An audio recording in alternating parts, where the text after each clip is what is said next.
নমস্কার, আপনি দেখছেন যুক্তি কথা ইউটিউব চ্যানেল। কোন কোন বাসনপত্রে রান্না করা উচিত এবং কোন কোন বাসনপত্রে রান্না করলে কী কী ক্ষতি হয় তা এই ভিডিও থেকে আপনি জানতে পারবেন। প্রথমত রান্না করার সরঞ্জাম। আগেকার দিনে মাটি, কাঁসা, পিতলের বাসনে রোজগার রান্না করা হতো, যদিও সময়ের সঙ্গে সঙ্গে রান্নাঘরের ভোল বদলেছে, তেমনই বদল এসেছে রান্না করার বাসনপত্রেও। তো প্রথমত কুকওয়্যারের ভূমিকা। বাসনের ধাতুর উপর কিন্তু খাবারের স্বাদ ও গুণাগুণ অনেকাংশেই নির্ভর করে। এদিকে কুকওয়্যারে উপস্থিত ক্ষতিকর রাসায়নিক খাবারে মিশে যাওয়ার আশঙ্কাও থাকে বইকি, আর এমনটা হলে একাধিক শারীরিক সমস্যা পিছু নিতে পারে। তাই রোজকার রান্নায় বাসনপত্র ভেবেচিন্তে নির্বাচন করতে হবে। প্রথমত ননস্টিকের কাহিনী। ননস্টিক কুকওয়্যারে টিফলনের প্রলেপ দেওয়া থাকে, যে কারণে উচ্চ তাপমাত্রায় রান্না করার সময় পারফ্লুরো অক্টানোয়িক অ্যাসিড নামক এক প্রকার রাসায়নিক খাবারে মিশে যায়, যা থেকে ক্যান্সার সহ একাধিক জটিল রোগ হওয়ার সম্ভাবনা বাড়তে থাকে। এরপর হচ্ছে অ্যালুমিনিয়াম কি নিরাপদ? তাপ পরিবাহী ধাতু হওয়ায় তাড়াতাড়ি রান্না হয়ে যায় অ্যালুমিনিয়ামের বাসনে। অ্যালুমিনিয়াম তাপ পরিবাহী, তবে প্রলেপহীন অ্যালুমিনিয়ামের বাসন অ্যাসিডিক খাবারের সঙ্গে বিক্রিয়া করে শরীরে অ্যালুমিনিয়ামের মাত্রা বাড়িয়ে দিতে পারে, যে কারণে রোগভোগের আশঙ্কা বাড়তে পারে অ্যালুমিনিয়ামের বাসনপত্রে।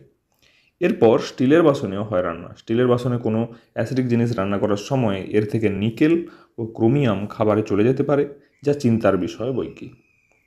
এরপর হচ্ছে তামার বাসনের কী দোষ, সেটা আপনি জানতে পারবেন। প্রলেপহীন তামার বাসনে রান্না করা খাবার খেলে বমি, পেট ব্যথা এবং লিভারের সমস্যা হতে পারে। তাই তামার কুকওয়্যার সবসময় প্রলেপ দেখেই কিনবেন। এরপর সেরা লোহার কুকওয়্যার। এমন কুকওয়্যারে রান্না করলে আদতে উপকৃত হবে আমাদের শরীর, লোহার যে কোনো কুকওয়্যারে। কারণ এই কাজটি করলে শরীরে আয়রনের ঘাটতি মিটবে অল্প দিনে এবং শরীর সুস্থ থাকবে।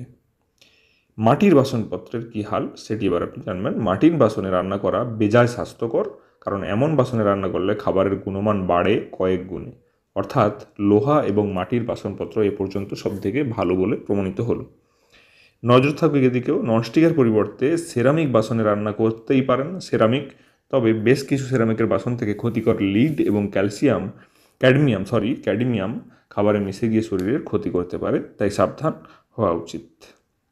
এই কয়েকটি জিনিস যদি আপনি অনুসরণ করেন প্রতিদিনের আপনার খাদ্য তালিকায়, অর্থাৎ খাদ্য যখন বানাচ্ছেন, তাহলে কিন্তু আপনি আপনার শরীরকে একেবারে রোগমুক্ত রাখতে পারবেন।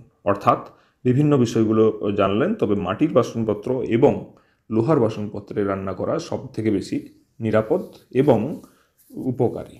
ভিডিওটা প্রয়োজনীয় মনে হলে আপনার পরিজনদের সঙ্গে অবশ্যই শেয়ার করবেন এবং এই ধরনের নিত্যনতুন ভিডিও প্রতিনিয়ত পাওয়ার জন্য আমাদের চ্যানেলকে সাবস্ক্রাইব করতে ভুলবেন না। দেখা হচ্ছে পরের ভিডিওতে। ধন্যবাদ।